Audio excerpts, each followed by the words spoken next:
power of football to bring Africans together, the power of football to unite people in one country, the power of football to show the rest of the world that African football is in motion, African football is growing, African football is being recognized as being amongst the best in the world.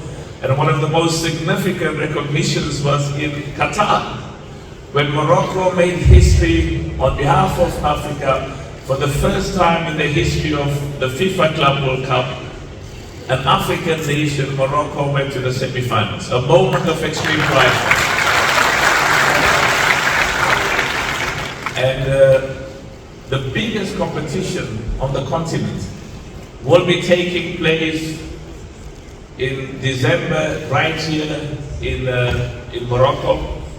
And the excitement is, it is a great honor for an African team, for African players, to carry the trophy and to give it to their people, to their nation, and to tell them that we are the best in Africa. So when Côte d'Ivoire did that in Ivory Coast, it was a moment of extreme pride, and we are very confident that part of the greatest players in the world, so part of the greatest players in Africa, is to be able to take the biggest, the most respected trophy and competition on the continent and give it to your people and give it to your country.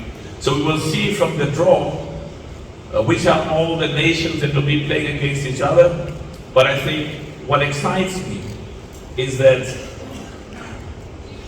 1.4 billion people were watching the last AFCON, the highest in the history of this competition. 178, in fact, the number is more like 180 countries were watching football, African football. And it's because of every single one of the 54 nations, the 54 member associations. We also want to thank the government. We want to thank our legends who are here with us. You make us proud, you continue to make us proud. باش يوصلك جديد فيديوهات الأنباء تيفي تابونوا معنا في لاشين يوتيوب وفعلوا الجرس.